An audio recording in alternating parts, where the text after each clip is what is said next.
গভীর রজনীতে আল্লাহর নবী বিশ্ব নবী রাহমাতুল লিল আলামিন হুজরা শরীফ থেকে প্রচন্ড শীতের মধ্যে বের হয়েছেন। এমনি তাকায়া দেখে একজন বাঁকা হয়ে দাঁড়াইছে, সোজা হয়ে দাঁড়াতে পারে না, কাপড় এইভাবে ধরে রেখেছে। দাঁড়ায় বলেন আসসালাতু ওয়াসসালামু আলাইকা ইয়া রাসূলুল্লাহ। আল্লাহর নবী বলেন, কে রে তুমি এত গভীর রজনীতে আমাকে সালাম দিচ্ছ? আল্লাহর নবী যেই মাত্র জিজ্ঞাসা করলেন, উনি ডাক দিয়ে, হুজুর আপনি কি আমাকে চিনতে পারেন নাই? আমি আব্দুল্লাহ। আল্লাহর নবী বলেন, কোন আব্দুল্লাহ? ওগো নবীজি, কিছুদিন আগে ইসলাম ধর্ম গ্রহণ করেছি। আমার নাম ছিল আব্দুল উজ্জা, আমি আপনার নামটা পরিবর্তন করে আব্দুল্লাহ রেখেছেন, আমি সেই আব্দুল্লাহ। বলেন, আমার আব্দুল্লাহ তো ধনী বাপ চাচা, তার বাপ চাচা ধনী ব্যবসায়ীর ছেলে, সকাল বিকাল কাপড় পরিবর্তন করে আসতো।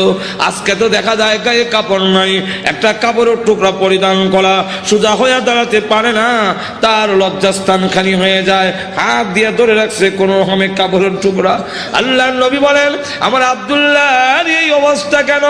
শীতের মধ্যে টর করে কাঁপতেছে, কিন্তু কোনো কথা বলে না, কোনো ডাক দেয় না। নবী গো, অপেক্ষায় বসে আছি, কোন সময় আপনি বের হবেন। আপনার নুরানি চেহারা যদি এক নজর দেখতে পারি, তাহলে আমার অন্তরে আর কোনো দুঃখ থাকবে না। আল্লাহর নবী বলেন, কি হলো তোমার এই অবস্থা কেন? আব্দুল্লাহ, হুজুর আপনার দরবারে কেন আসা যাওয়া করি? আমার চাচা আমাকে বলেছেন বাড়ি ছেড়ে দিতে হবে, আর না হয় মুহাম্মদের দরবার ছেড়ে দিতে হবে। নবী গো, আমি ঘোষণা দিয়েছি, প্রয়োজন বুঝে আপনার বাড়ি কেন তাম পৃথিবী ছেড়ে দিতে পারি, কিন্তু একটি মুহূর্তের জন্য বিশ্ব নবীর দরবার আমি ছাড়তে পারবো না। আপনারা যে আমাকে বাড়ির থেকে বের করে দিয়েছে, বের হওয়ার সময় বললো কাপড় চোপড় গুলো দিয়ে যাও, এগুলো তো আমাদের। উদ্দেশ্য হইল আমি উলঙ্গ হয়ে গেলে এটা যাব না, লজ্জায় তখন করে বসে থাকবো, আপনার দরবারে আসবো না।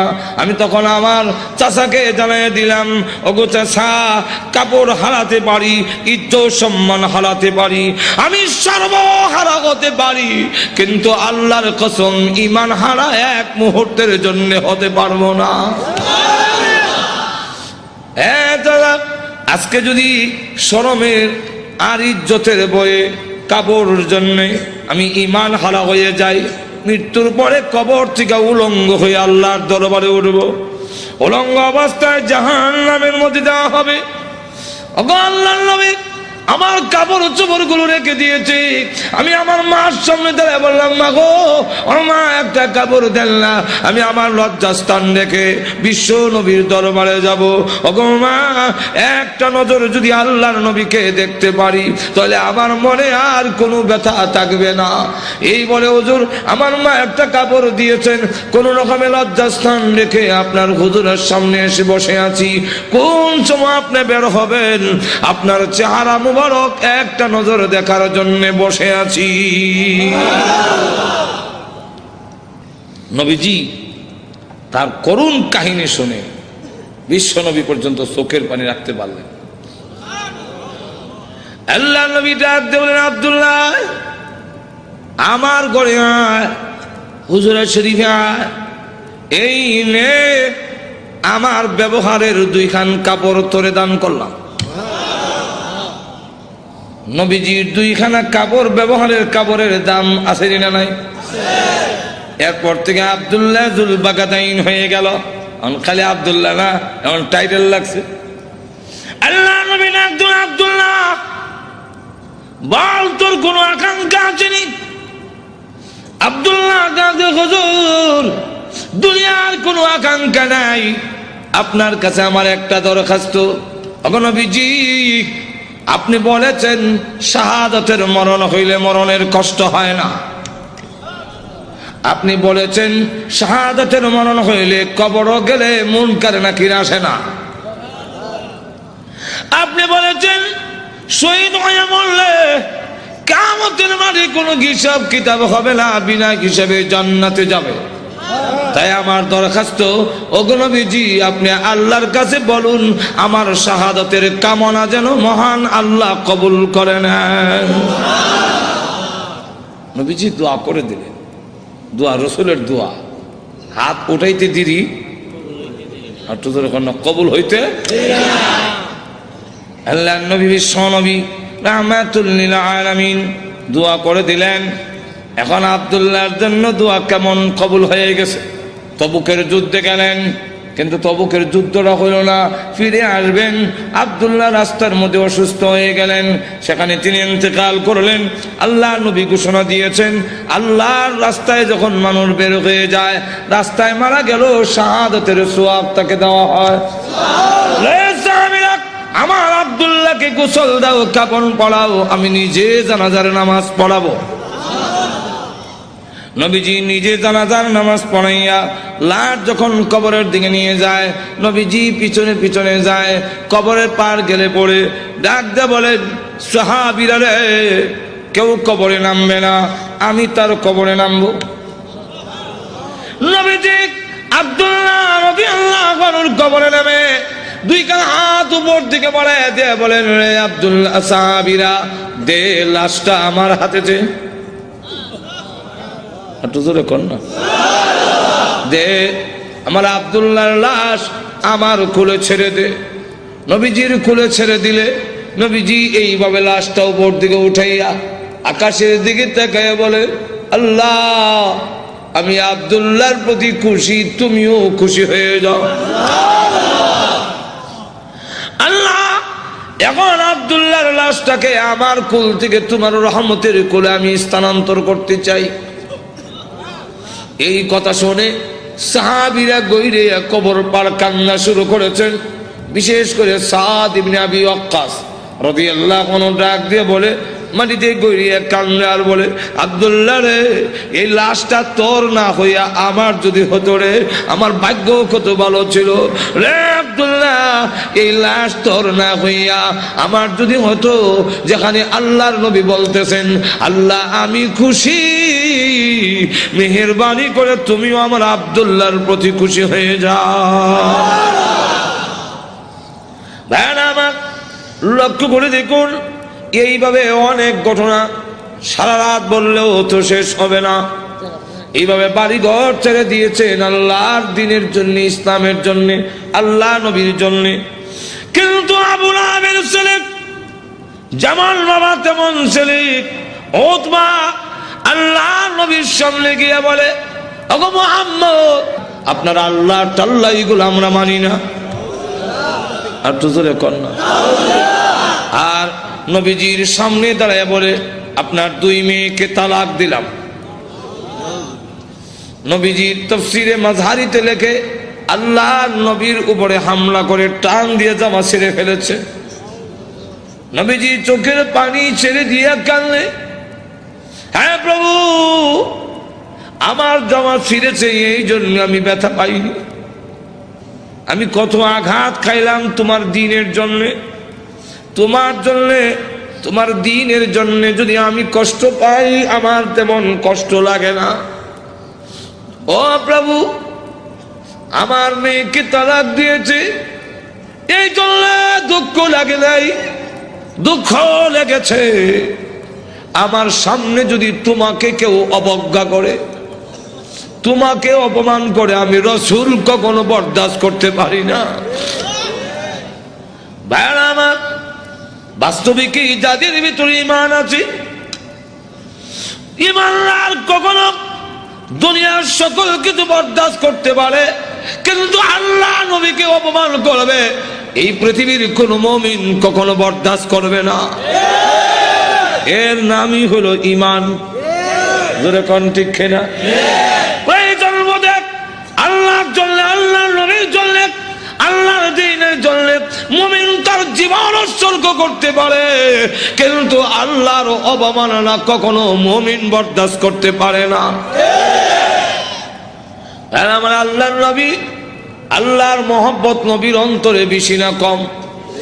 আর তো দূরে কর না, সকলের চাইতে বেশি না কম? নবীজি কান্দেন আর বলেন, প্রভু গো, আমার সামনে কেমনে কয় তুমি আল্লাহ টাল্লাহ, এত বড় নিমক কারাম আল্লাহ আমি কেমনে বরদাস্ত করি? আল্লাহ ডাক দেওয়ার নবী গো, আমি বানাইছি নিজের সন্তান যদি নিজের দারিদ্র্যে টান মারে দুঃখ লাগে না? না লাগে? নিজের সন্তান যদি কিল মারে খাবলায় কষ্ট লাগে না? আপনার কষ্ট লাগে না, কিন্তু দেখবেন আপনার মা এই জিনিসটা বরদাস্ত করবে না। আপনার ছেলে আপনাকে যদি দারিদ্র্যে টান মারে আপনার কিন্তু কষ্ট লাগে না? আপনার যদি খাবলা মারে আপনার কষ্ট লাগে না? মাথা সোলো করে টানে আপনার কষ্ট লাগে না? লাথি মারে কষ্ট লাগে না, কিন্তু আপনার মা যদি দেখে তখন বরদাস্ত করে না। দেখি তাহলে আল্লাহ ডাক দিয়ে বলেন,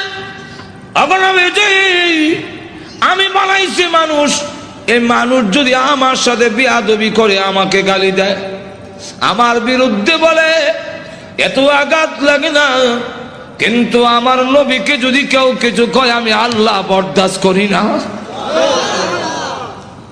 আমার নবীর বিয়াদব আমি আল্লাহ ছাড় দেই না। আমার নবীর গায়ে আঘাত করলে আমার কষ্ট লাগে। সে পাথর নিয়ে আপনাকে মারতে এসেছে, এই জন্য আমি আল্লাহ আয়াত নাযিল করে জানায়া দিলাম। নবীজি এখন বদদুয়া করেন, আল্লাহ তোমার কুকুর সমূহ থেকে একটা কুকুরের উপরে মুসাল্লাত করে দাও, ছড়ায়া দাও। আল্লাহ আবু লাহাবের ছেলে উতবার উপরে তুমি কুত্তা লাগায়া দাও। আল্লাহ নবীর দোয়া হোক বদদুয়া হোক, জবান থেকে বের হতে দেরি হয়, আল্লাহর দরবারে তা কবুল হইতে একটা মিনিট দেরি হয় না।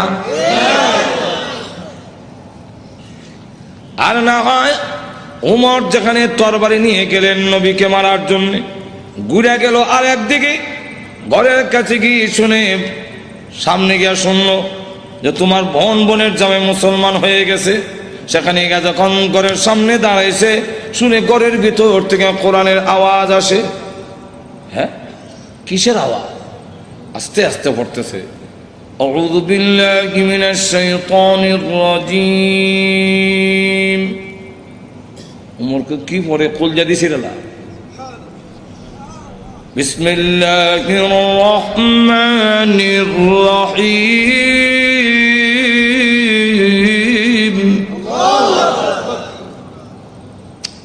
এই গরকে আওয়াজ হইনা ফাতেমা কাহা আজরাইল আইছে, দরজা খুলছে। আর ফরায় যে হযরত খাব্বাব রাদিয়াল্লাহু, তিনি দরজার আড়ে লুকাইয়া গিয়া আল্লাহ লা ইলাহা ইল্লাল্লাহ সুবহানাকা ইন্নী। বোন এবং বোনের জামাইরে তো একবারে মারবে না, উমর তো আমারও দুই টুকরা করে নেব, তরবারি এতই আছে। দরজার আড়ে লুকাইয়া খালি খতমে ইউনূস পড়ে। উমর ঢুকা তার বোন রে দিল এক থাপ্পড়, বোনের জামাইরে থাপ্পড় খাইয়া উল্টে গিয়ে পড়ছে। বোন বাধা দিয়ে আমার স্বামীরে মারো কেন? দিলাম তোরা একটা। বোন যখন থাপ্পড় খাইছে, কানের পর্দা ফেটে গেছে, বোন তখন কয়, শোনো, তুমি যেমন খাত্তাবের ছেলে, আমিও খাত্তাবের মেয়ে। তুমি জানো না ইমান এমন এক জিনিস, এটার মধ্যে যত চাপ দেওয়া যায় অত এটার স্পিড। ইমানদার এমন এক জিনিস, এটার যত গুতা দিব অত ভালো উঠবো। গুতা দিত না, ঘুমাই থাকবো। চিড়িয়াখানা গেছে, দেখে চিড়িয়াখানা এক বেটা গিয়া দেখে ফিঞ্জিরের ভিতরে রড দিয়া বাঘ তো আটকাইতেছে, দেখছেন না?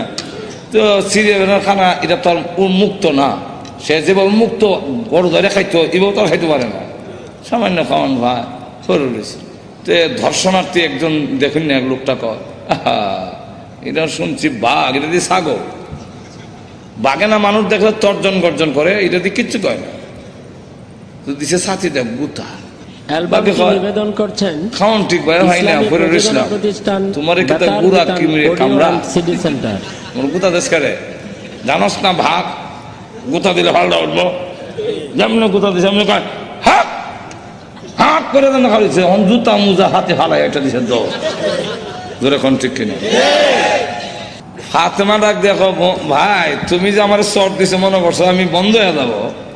সুস্পষ্ট করে বলে দেই, সত্য ধর্ম গ্রহণ করছি, মারতে পারো, জীবন গেল ছাড়তাম না।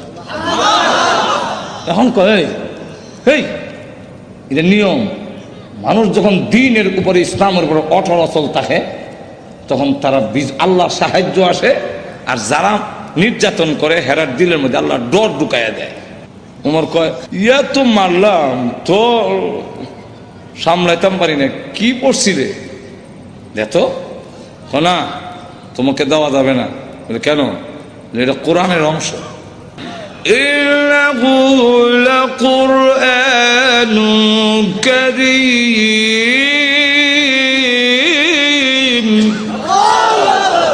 ফি কিতাবিম মাকনুন লা ইয়ামাসসুহু ইল্লাল মুতাহহারুন।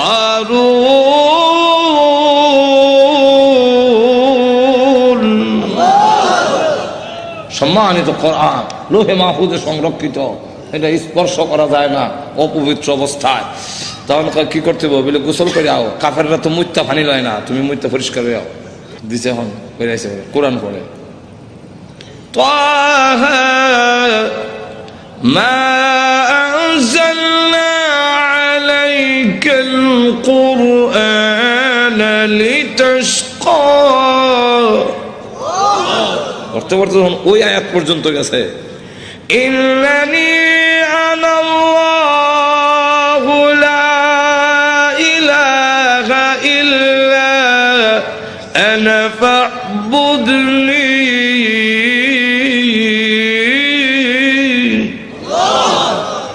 দেখে চোখ থেকে পানির নহর চালু হয়েছে।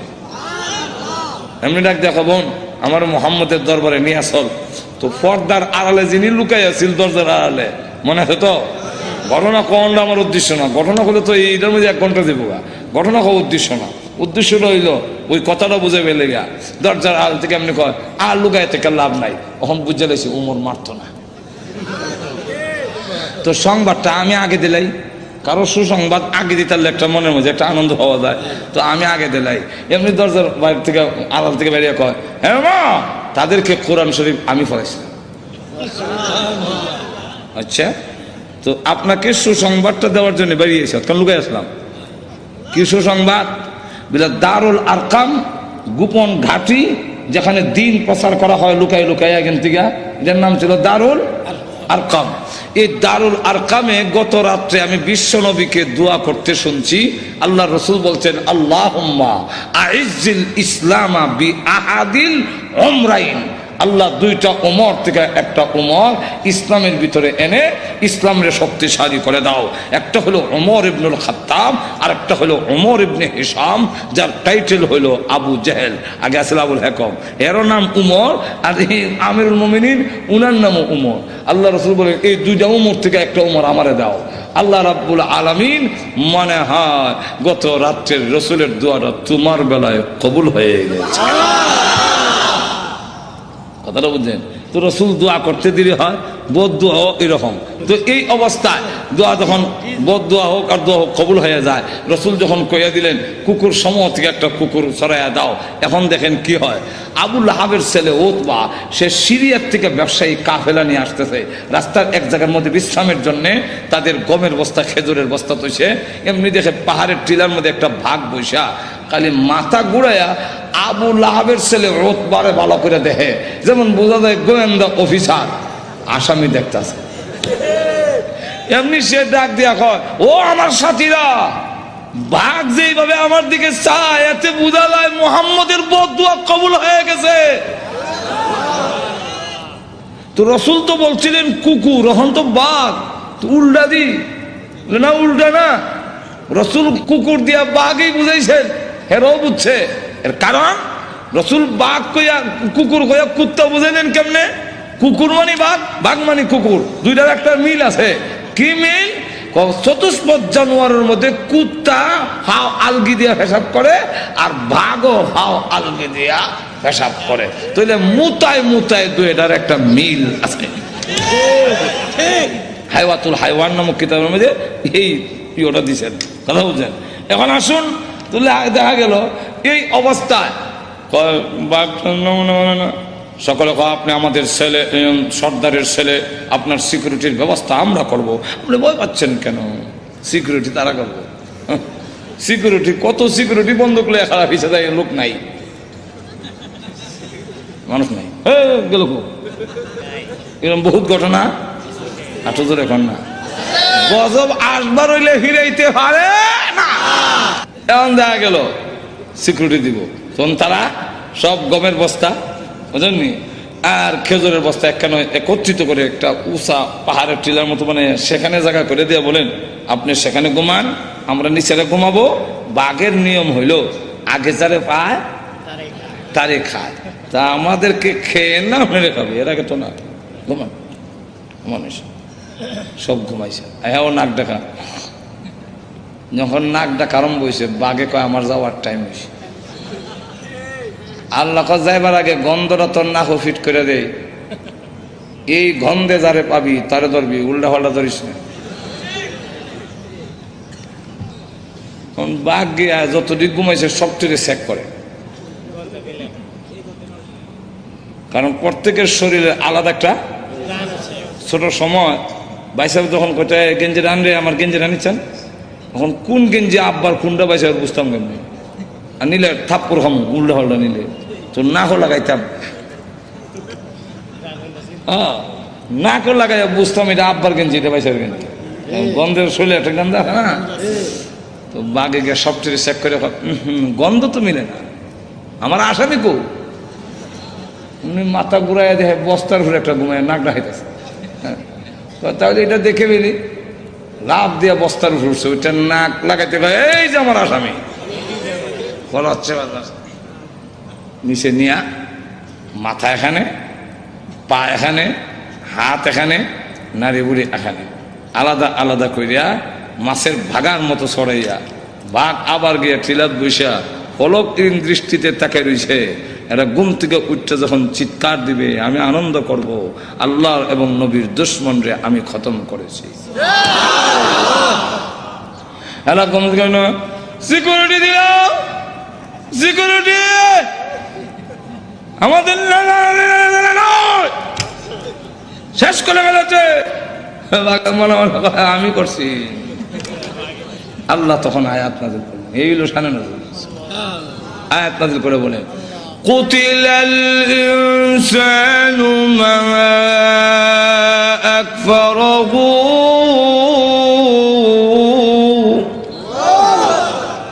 মানুষ ধ্বংস হয়েছে নি, আর তো ধরে কম রক্ষা করতে পারছে।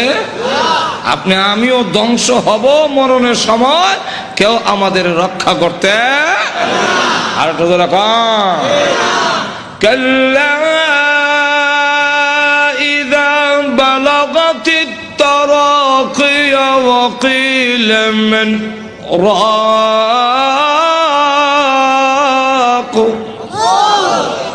যখন কন্ট্রোলারে জানা আসবে কেউ রক্ষা করতে পারবে না। আল্লাহ তখন আয়াত নাযিল করে বলেন কুতিলাল ইনসান, মানুষ ধ্বংস হোক, মানুষ বড় অকৃতজ্ঞ। এখন আল্লাহ এক একটা নিয়ামতের কথা তুলে ধরে বলেন তুই যে অতিকৃতজ্ঞ হইলে একটু চিন্তা করলি না, মিন আইয়ি শাইইন খালাকা, তুই কিসের তৈরি, তোরে কি দিয়ে বানানো হইলো, এটার জবাব আমরা দিতে পারবো না, কারণ আমি জানি না তুই কি দিয়ে বানিয়েছেন। এর লাগে আল্লাহ নিজেই জবাব দিয়েছেন, মিন নুতফা, নাফাক পানি দিয়ে বানাইছি, যেটা অত্যন্ত ঘৃণিত, আমি আল্লাহ এত সুন্দর করে তোরে বানাইলাম।